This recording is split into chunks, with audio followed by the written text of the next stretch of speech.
Chimpanzee invades hospital with baby in arms. Nurse cried when she discovered the reason. The rain pounded mercilessly against the windows of St. Anne's Hospital in New Orleans. Lightning flashed, momentarily illuminating the dimly lit corridors where Megan Collins hurried along, her rubber-soled shoes squeaking on the freshly mopped linoleum floors. At 29, she was the newest nurse on staff, still finding her footing in the bustling urban medical center after years working in small-town clinics. Tonight's storm was one for the record books. The weather service had issued dire warnings, and the constant rumble of thunder made Megan's nerves jangle. Still, she tried to project an air of calm competence as she made her rounds, checking on patients and exchanging quick words with her colleagues. If you're enjoying this content, subscribe to the channel so you don't miss any videos. Let's keep going. "How are you holding up, rookie?" Dr. Jameson called out as he passed, his salt and pepper hair disheveled from a long shift in the ER. "Hanging in there," Megan replied with a tight smile. In truth, the frenetic pace and high stakes of the big city hospital still overwhelmed her at times, but she was determined to prove herself, to show that a small-town girl could make it in the big leagues. As she approached the nurses on station, a clap of thunder so loud it seemed to shake the building made her jump. The lights flickered ominously. "I swear, if we lose power tonight of all nights," muttered Sandra, the head nurse, glancing up from her computer screen with a scowl. Megan was about to respond when a blood-curdling scream echoed from the direction of the emergency room entrance. For a split second, everyone froze. Then training kicked in and they sprung into action, racing toward the source of the commotion. Nothing could have prepared Megan for the scene that greeted her eyes as she rounded the corner into the waiting area. Amidst the startled patients and staff stood a soaking wet chimpanzee, its dark fur matted against its muscular frame. But it was what the primate cradled in its arms that made Megan's breath catch in her throat. A tiny, whimpering, human baby. Time seemed to stand still as everyone stared in disbelief at the extraordinary tableau before them. The chimpanzee's chest heaved with exertion, water dripping from its fur to form puddles on the floor. Its eyes darted warily around the room, but it made no aggressive moves. Instead, it clutched the infant protectively to its chest, as if shielding it from harm. Megan's mind raced. How was this possible? Where had the chimp come from? And more importantly, where had it gotten the baby? As a nurse, her first instinct was to check on the infant's welfare, but she knew approaching a wild animal could be dangerous. "Nobody move," Dr. Jameson said in a low, steady voice. "We don't want to startle it." But Megan couldn't tear her eyes away from the baby. Its cries were growing weaker, and its skin had a worrying pallor. Every instinct screamed at her to help. Taking a deep breath, she took a cautious step forward. The chimp's gaze locked onto her, but it didn't retreat. "It's okay," Megan said softly, holding out her hands palm up in what she hoped was a non-threatening gesture. "We want to help." To her amazement, the chimpanzee seemed to understand. It looked down at the baby, then back at Megan. Slowly, with infinite care, it extended its arms, offering her the infant. Megan's heart pounded as she gently took the baby, noting its chilled skin and labored breathing. "Get a warming blanket and page pediatrics stat," she called out, cradling the tiny form close.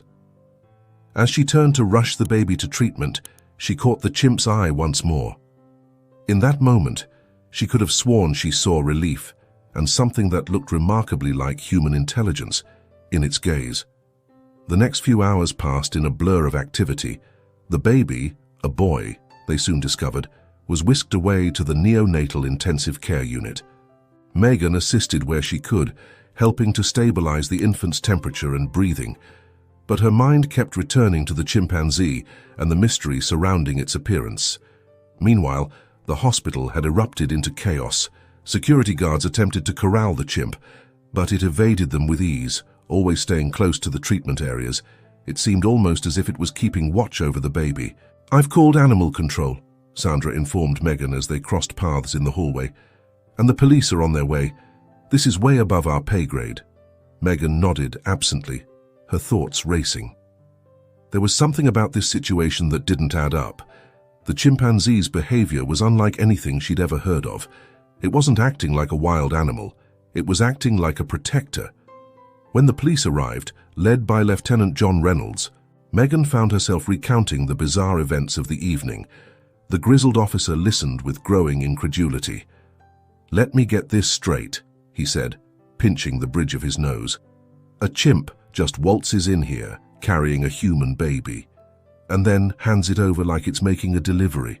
"I know how it sounds," Megan replied, "but I'm telling you, there's more to this story. That chimp, it's not just some random animal.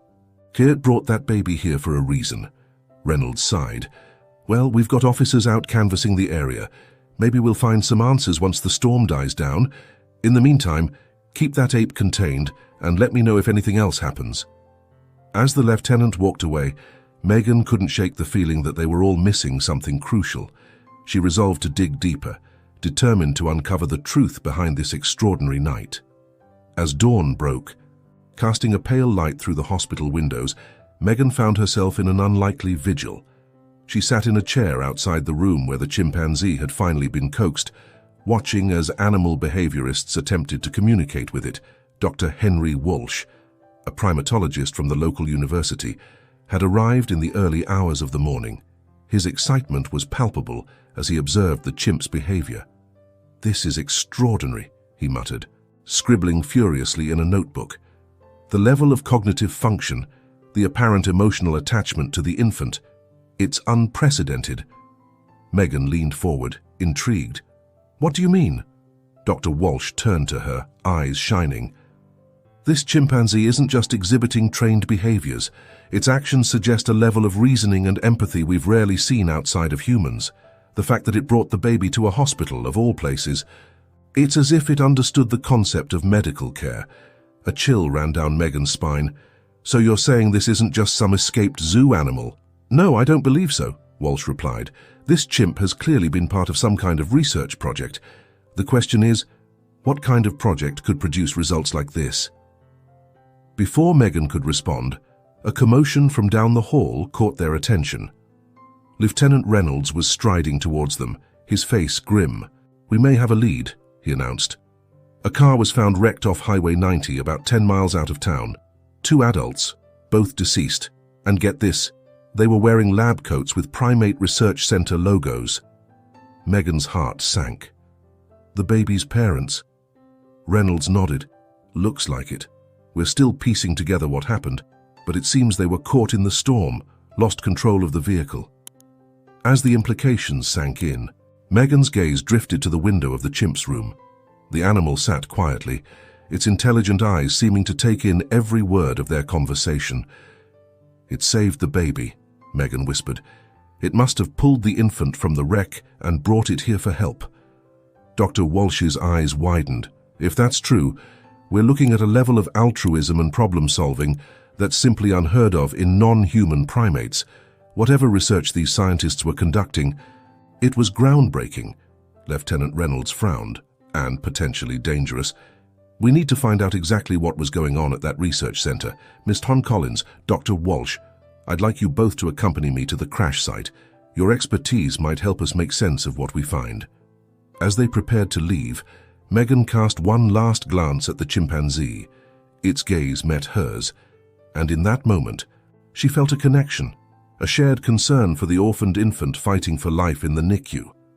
Whatever secrets lay behind this incredible story, she was determined to uncover them. The drive to the crash site was tense, the air heavy with unspoken questions. As they neared the location, Megan's stomach churned at the sight of skid marks scarring the rain-soaked asphalt. The mangled wreckage of the car came into view, partially obscured by dense foliage. "Brace yourselves," Lieutenant Reynolds warned as they exited the vehicle. "It's not a pretty sight." Megan steeled herself, drawing on years of medical training to maintain her composure. As they approached the wreck, the acrid smell of gasoline and twisted metal assaulted her senses. The car had rolled several times before coming to rest against a massive oak tree. Its roof was crushed, the windows shattered. Dr. Walsh let out a low whistle. It's a miracle the baby survived. As the forensics team worked to document the scene, Megan's keen eyes scanned the area. Something glinted in the undergrowth, catching her attention. Carefully making her way through the wet leaves, she reached down and retrieved a battered tablet computer. "Lieutenant," she called out, holding up her find. "This might be important." Reynolds hurried over, producing an evidence bag. "Good eye, Collins. This could give us some answers." As they continued to search the area, Dr. Walsh suddenly called out in excitement, "Over here! I've found something!" Megan and Reynolds rushed to his side. The primatologist was crouched near a tangle of vines, pointing at distinctive markings on the ground. "Chimpanzee tracks," he explained, "and here, see how they're intermingled with human footprints. This tells a story." Megan felt a chill that had nothing to do with the damp air. "The chimp was with them before the crash." Walsh nodded. "Not just with them. Look at the depth and pattern of the prints. It was walking upright, alongside the humans." Reynolds frowned. What kind of research were these people doing? As if in answer, a gust of wind scattered fallen leaves, revealing a sodden sheet of paper. Megan retrieved it carefully, her eyes widening as she read the partially smudged text. "Project Nexus," she read aloud, "bridging the gap between human and non-human cognition." Dr. Walsh's breath caught. "I've heard whispers of this project in academic circles. It was supposed to be purely theoretical, using advanced neurological techniques to enhance primate intelligence. But this suggests they actually succeeded." Reynolds' expression darkened. Enhanced intelligence is one thing, but that chimp acted with human-level reasoning. What exactly were they doing out here? As the implications sank in, Megan's thoughts returned to the orphaned infant and its unlikely guardian. "Whatever it was," she said softly, "I think we've only scratched the surface of this mystery." Back at the hospital, Megan's mind raced as she tried to process everything they had discovered.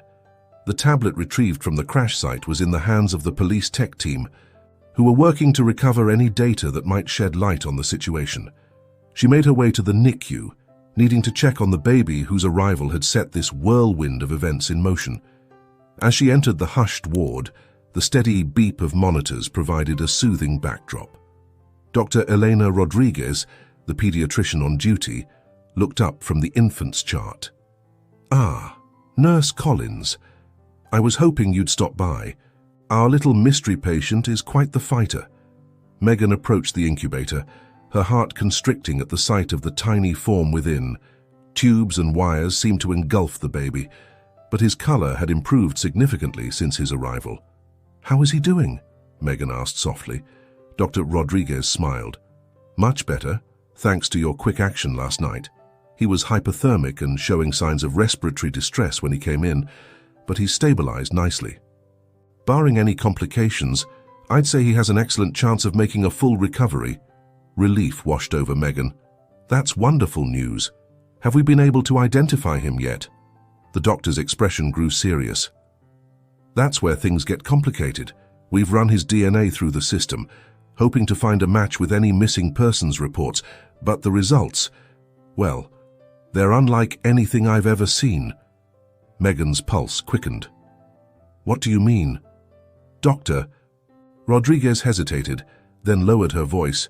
"His genetic profile shows some anomalies. Nothing that affects his health as far as we can tell, but there are sequences that don't quite match standard human DNA." The implications hit Megan like a physical blow.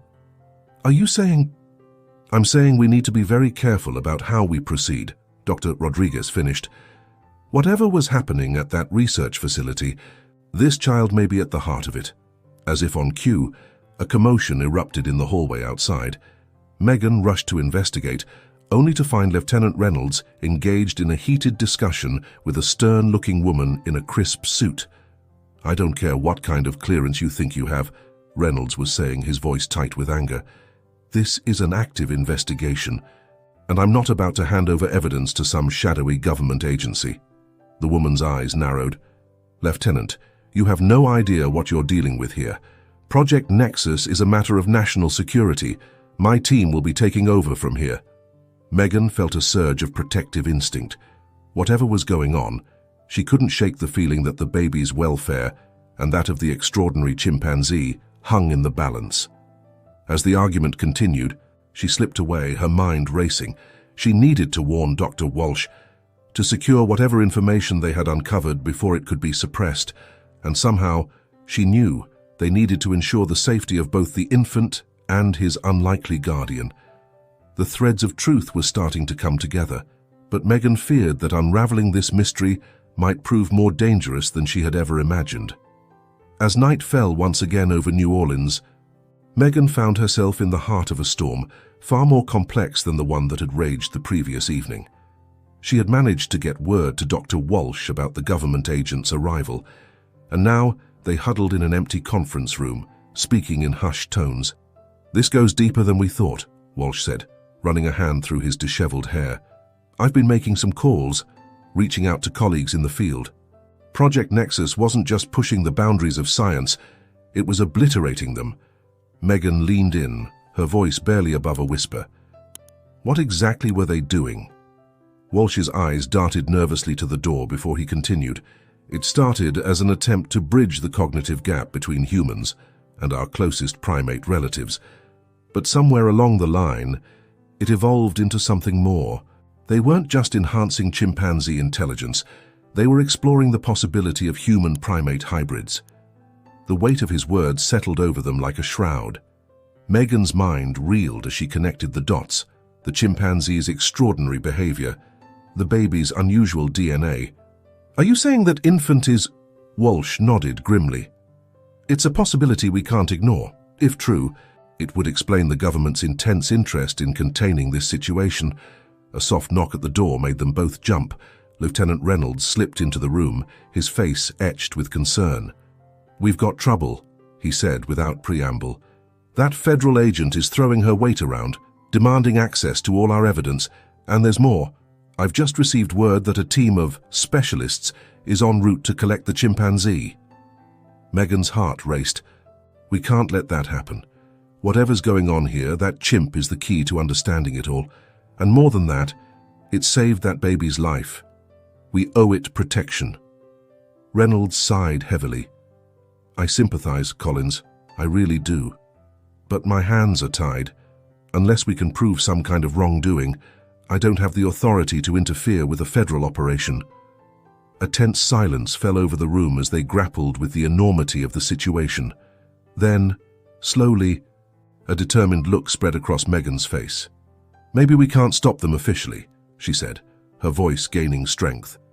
"But we can buy some time. Dr. Walsh, how quickly can you get in touch with reputable colleagues, people who can verify the ethical concerns of this research?" Walsh nodded, catching on.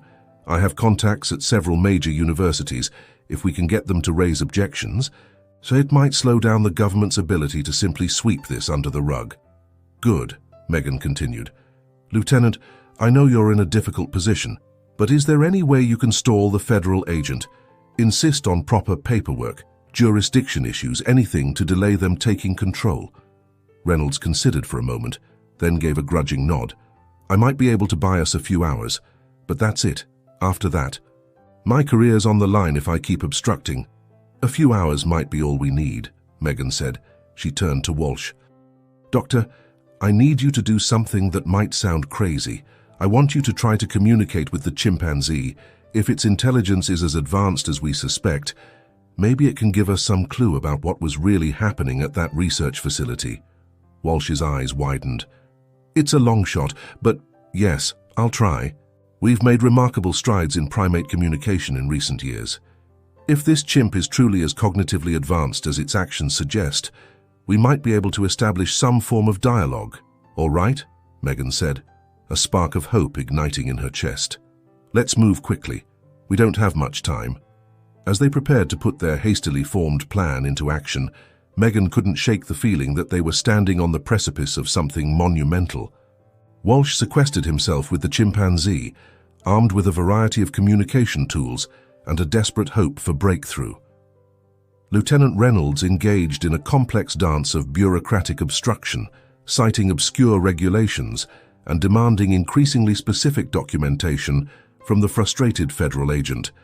Megan, meanwhile, found herself torn between assisting Dr. Rodriguez in the NICU and anxiously checking on Walsh's progress.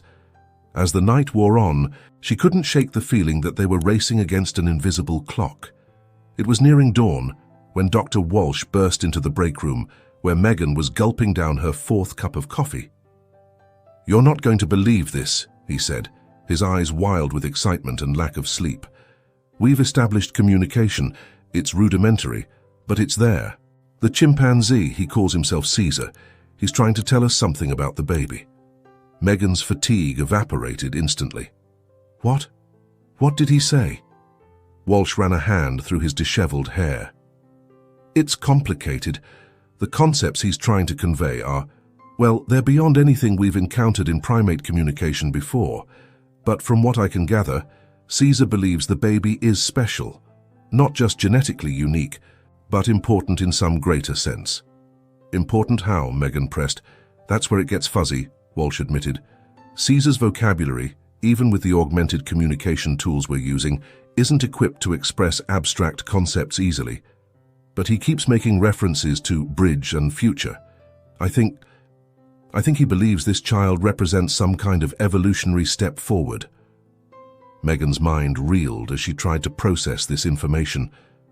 "So the baby isn't just a science experiment gone wrong, it's a deliberate attempt to create, what, a new species?" Walsh nodded gravely. "That's my interpretation. And if that's true, it explains the government's intense interest in containing this situation. The ethical and social implications are staggering." Before Megan could respond, Lieutenant Reynolds burst into the room, his face ashen. "We've got a problem," he said, without preamble. "That federal agent." She just got off the phone with her superiors. "A team is on its way, heavily armed.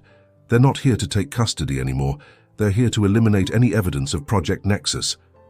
The blood drained from Megan's face as the implications sank in. "They're going to kill them," she whispered. "Caesar and the baby. They're going to erase them like they never existed." For a moment, the room was silent, save for the distant beeping of hospital monitors. Then Megan straightened, a fierce determination settling over her features. "We can't let that happen," she said, her voice steady despite the fear coursing through her veins. "Whatever the consequences, we have to protect them. They deserve a chance at life, at understanding who and what they are." Walsh nodded solemnly. "I agree. But how? We're talking about going up against a government black ops team." Megan's mind raced, considering and discarding plans in rapid succession. Then, slowly, a dangerous idea began to take shape. "We need to get them out of here," she said. "Out of the hospital, out of the city, somewhere safe where we can buy time to figure out our next move."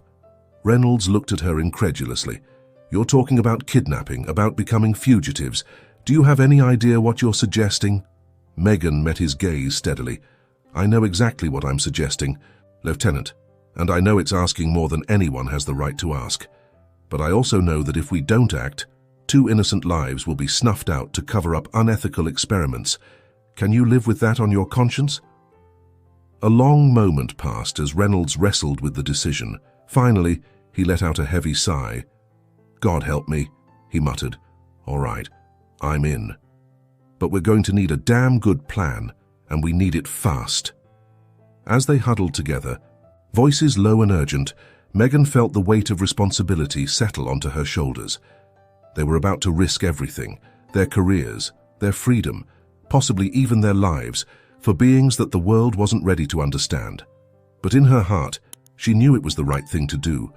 Whatever challenges lay ahead, whatever dangers they might face, Megan was committed to seeing this through.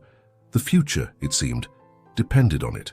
The pre-dawn hours ticked by with agonizing slowness as Megan, Dr. Walsh, and Lieutenant Reynolds frantically pieced together their escape plan. Every moment brought the threat of discovery, of armed men storming the hospital to erase all evidence of Project Nexus. "All right," Reynolds said, spreading a map across the break room table. "I've got a buddy with a cabin out in the bayou. It's isolated, hard to find, unless you know exactly where to look. If we can get there, it might buy us some time to figure out our next move." Megan nodded, her mind racing. "But how do we get Caesar and the baby out of the hospital without being seen? This place is crawling with staff, not to mention the federal agent." Walsh stroked his chin thoughtfully. "What if we create a diversion? Something to draw attention away from the NICU and the room where we're keeping Caesar?" Reynolds' eyes lit up. "I might have an idea. It's risky, but it could work." As they fine-tuned the details of their plan, Megan couldn't shake the surreal nature of the situation. Just days ago, she had been an ordinary nurse, focused on learning the ropes of her new job. Now she was at the center of a conspiracy that threatened to upend everything she thought she knew about the world. Finally, as the first hints of dawn began to lighten the sky, they set their plan in motion. Reynolds made a series of calls, his voice gruff with authority, as he ordered a hospital-wide security drill. Alarms blared, staff scrambled, and in the confusion, Megan and Walsh made their move. With hearts pounding, they retrieved the baby from the NICU, disconnecting monitors with practiced ease. Caesar, seeming to understand the gravity of the situation, followed Walsh's instructions without hesitation. As they made their way through little-used service corridors, Megan sent up a silent prayer that their luck would hold. They emerged into the humid Louisiana morning just as a convoy of black SUVs came screaming into the hospital parking lot. Megan's breath caught in her throat as she saw men in tactical gear pouring out of the vehicles. "Move," Reynolds hissed, ushering them toward a nondescript sedan. "We've got maybe 2 minutes before they realize what's happening." As they piled into the car, Caesar cradling the infant with impossible gentleness, Megan's mind whirled. There was no going back now.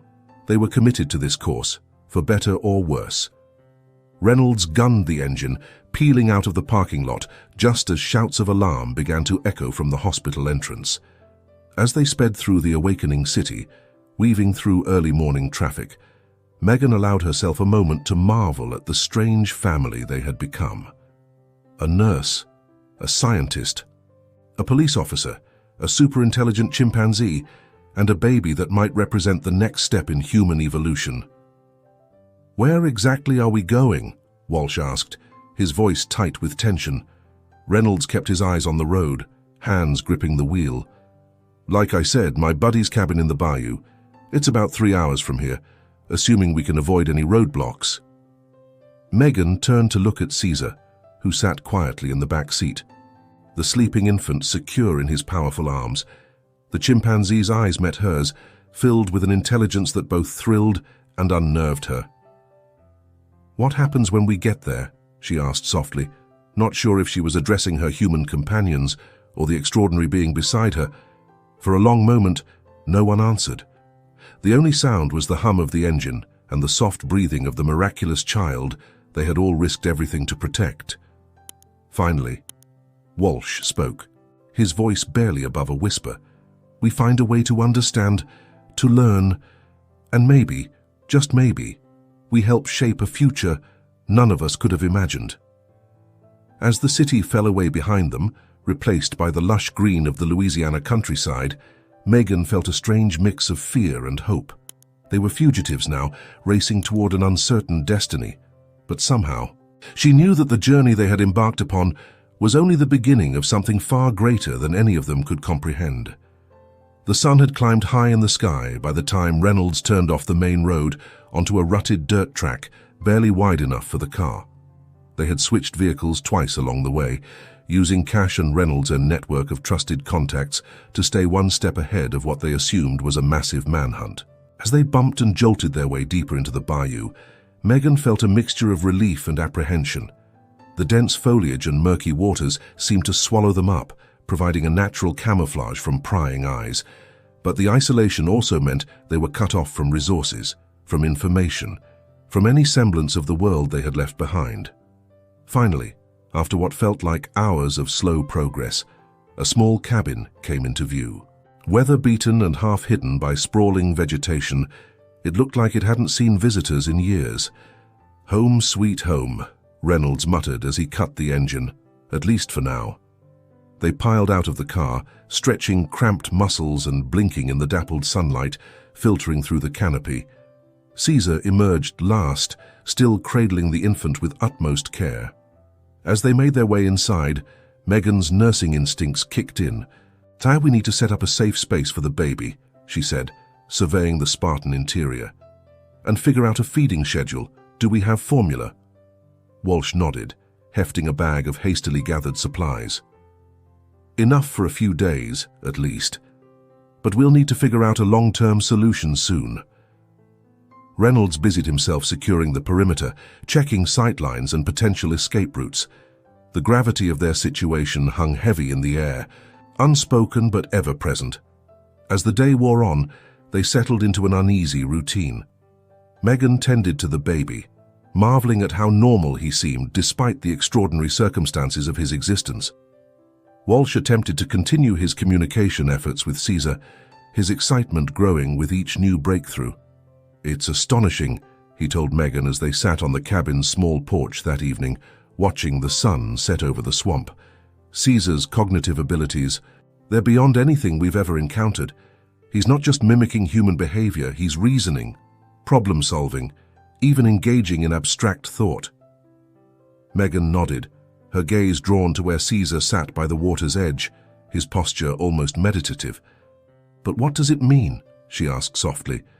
"For him, for the baby, for all of us?" Walsh sighed, running a hand through his disheveled hair. "That's the million-dollar question, isn't it? We're in uncharted territory here. The implications for our understanding of intelligence, of consciousness itself, it's staggering." Their conversation was interrupted by Reynolds, who emerged from the cabin with a grim expression. "I've made contact with a trusted source back in the city," he said. "It's bad. They're painting us as terrorists, claiming we've kidnapped a critically ill child. There's a multi-state manhunt underway." Megan felt her heart sink. "So we can't go back. Even if we wanted to, we'd never be able to explain." Reynolds nodded solemnly. "We're in this for the long haul now. Whatever happens, we have to see it through." As night fell over the bayou, bringing with it a chorus of frogs and insects, Megan found herself unable to sleep. She stood by the cabin's single window, watching Caesar's silhouette in the moonlight. The chimpanzee sat motionless, his gaze fixed on the stars above. In that moment, Megan was struck by the weight of the choice they had made. They had become guardians, not just of two extraordinary lives, but of a secret that could reshape humanity's understanding of itself. Whatever the future held, she knew their lives would never be the same. As she finally drifted off to sleep, lulled by the gentle sounds of the swamp, Megan's dreams were filled with visions of a world where the lines between human and animal, between what was and what could be, blurred and shifted like the mists rising from the bayou waters. Days bled into weeks as the unlikely group settled into life in the bayou hideaway. Each passing moment brought new revelations, new challenges, and an ever-deepening sense of the monumental nature of their situation. The baby, whom they had taken to calling Adam in a nod to his potentially pivotal role in human evolution, thrived under their collective care. Megan marveled at his rapid development, noting milestones that seemed to outpace even the most accelerated growth charts she had encountered in her nursing career. Caesar's abilities, too, continued to astound them. With Walsh's guidance, the chimpanzee's communication skills expanded exponentially. Soon, he was not just answering questions, but asking them, probing, insightful queries that often left the humans struggling to formulate responses. One sweltering afternoon, as they sat around the cabin's small table, Caesar gestured to Adam, who was contentedly playing with a set of wooden blocks. "Future," the chimpanzee signed, his movements deliberate and precise. "Bridge between worlds, but danger." Walsh leaned forward, his eyes alight with the fervor of scientific discovery. "What kind of danger, Caesar? Can you explain?" Caesar's brow furrowed in concentration. "Humans fear change," he signed slowly. "New scares old. Adam. Too new, too different." Megan felt a chill despite the oppressive heat. "He's right," she said softly. "Look at how the world reacted to Caesar's intelligence, to the mere possibility of what Adam represents. There will be those who see them as a threat to the natural order." Reynolds, who had been listening silently, spoke up. "It's not just fear we're dealing with. There are powerful people who would seek to control this knowledge, to use it for their own ends. Military applications, corporate exploitation. The possibilities are endless, and not all of them good." A heavy silence fell over the group, broken only by Adam's happy gurgles as he stacked his blocks with a dexterity that belied his young age. "So what do we do?" Megan asked finally, voicing the question that had been haunting them all.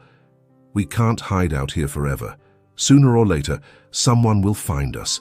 And even if they don't we have a responsibility to the world, to share this knowledge, to help shape the future it might bring about?" Walsh nodded slowly, his expression thoughtful. "You're right, Megan. We can't keep this hidden forever, but we need to be incredibly careful about how we proceed. The implications of Adam's existence, of Caesar's enhanced intelligence, they could reshape society as we know it." Caesar signed again, his movements conveying a sense of urgency. "I must teach, must show humans not to fear. Adam and I, we are bridge, not threat." Reynolds ran a hand over his face, the weight of their situation evident in the lines of worry etched there. "That's easier said than done.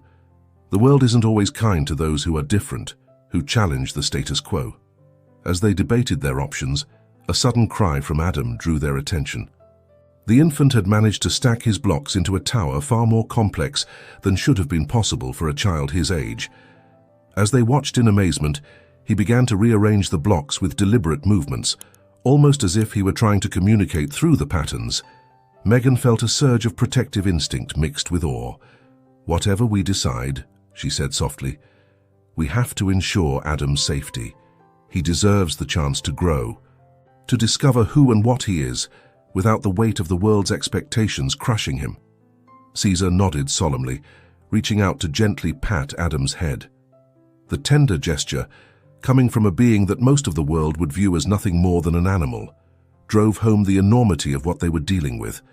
As night fell over the bayou, bringing with it a symphony of nocturnal sounds, the group continued to grapple with the monumental decision before them. How could they introduce Caesar and Adam to a world that might not be ready to accept them? How could they protect them while also allowing them the freedom to reach their full potential? In the darkness of the cabin, illuminated only by the soft glow of a kerosene lamp, Megan found herself imagining possible futures, a world where human and animal intelligence blended seamlessly, where the boundaries of what was possible were constantly expanding. But she also saw the potential for conflict, for fear and misunderstanding to tear that future apart before it could truly begin. As she drifted off to sleep, her dreams were filled with visions of Caesar and Adam standing before a great crowd, bridging the gap between what was and what could be. But whether that crowd greeted them with wonder or with fear, she couldn't quite tell. The decision, when it came, was both terrifying and exhilarating. After weeks of debate, of weighing every possible outcome, they had agreed. It was time to emerge from hiding and share their extraordinary secret with the world, but they would do it on their own terms. Megan sat at the rickety table, her fingers flying over the keyboard of a laptop they had carefully procured. With input from the others, she crafted a statement that would soon shake the foundations of scientific understanding and public consciousness alike. "To the world," she began, her heart pounding with the weight of each word. "We come to you not as criminals or kidnappers, but as witnesses to a new chapter in the story of life on Earth. What we have to share will challenge your preconceptions, expand the boundaries of what you believe possible, and perhaps even redefine what it means to be human." She went on to explain, in carefully chosen words, the basics of Project Nexus, the groundbreaking research into enhancing primate intelligence, the unexpected leap forward represented by Caesar, and the even more astonishing development of Adam, a child born of human and enhanced chimpanzee DNA. "We understand the fear and skepticism that this revelation may provoke," Megan wrote, "but we ask you to approach this with open minds and open hearts. Caesar and Adam represent not a threat to humanity, but a bridge to a future of expanded consciousness and deeper understanding between all forms of intelligent life." As she worked, Caesar watched intently, occasionally offering suggestions through his now fluent sign language. Adam, growing more precocious by the day, played quietly nearby, his eyes sometimes darting to the screen with an unnervingly adult comprehension. When the statement was complete, they gathered around the computer. Reynolds, his face etched with a mixture of determination and apprehension, nodded grimly. Once we send this, there's no going back. Are we sure about this? Walsh squeezed Megan's shoulder reassuringly. As sure as we can be. The world deserves to know, and Caesar and Adam deserve the chance to find their place in it. With a deep breath, Megan hit send. The message, along with carefully selected video evidence of Caesar's abilities and Adam's extraordinary development, began uploading to multiple secure servers around the world. Within hours, it would be picked up by news outlets, shared across social media, and spark a global conversation unlike any in human history. As the upload bar crept towards completion, a sense of nervous anticipation filled the small cabin. They had done all they could to prepare, to present their case in the most compelling and least threatening way possible. Now, it was up to the world to decide how to receive this paradigm-shifting information. "What happens now?" Megan asked softly, voicing the question on all their minds. Caesar signed thoughtfully. "Now, we bridge, we teach, we learn together." Adam, as if sensing the gravity of the moment, toddled over to the group. He reached up, placing one tiny hand in Caesar's large one and the other in Megan's. The gesture, so simple yet so profound, brought tears to Megan's eyes. As the first rays of dawn began to filter through the cabin windows, casting a golden glow over the scene, Megan felt a surge of hope. Whatever challenges lay ahead, whatever obstacles they might face, they would face them together. Human and chimpanzee, old paradigms and new understanding, all united in the pursuit of a future limited only by the bounds of their collective imagination. The upload completed with a soft chime. Reynolds straightened, his voice gruff with emotion. "Well, folks, I guess it's time to face the music. Are we ready?" Megan looked around at her unlikely family, the brilliant scientist, the stalwart policeman, the extraordinarily intelligent chimpanzee, and the miracle child who might just reshape the course of human evolution. She smiled, feeling a sense of purpose and unity that transcended species. "Ready as we'll ever be," she said. "So let's go show the world what the future can look like." As they stepped out of the cabin and into the bright Louisiana morning, Megan knew that nothing would ever be the same. But as she felt the warmth of the sun on her face and saw the hope shining in Caesar's eyes, she was filled with an unshakable conviction. Whatever came next, they had taken the first crucial step. They had built a bridge between worlds, between species, between what was and what could be. And in doing so, they had opened the door to a future more wondrous and more full of potential than any of them could have imagined. The story of Caesar, Adam, and the extraordinary group of humans who had chosen to stand beside them was just beginning. But it was a story that would echo through generations, reshaping the very fabric of life on Earth. As they made their way towards an uncertain but thrilling future, Megan couldn't help but smile. The adventure of a lifetime, of many lifetimes, lay before them, and they were ready to embrace it, together.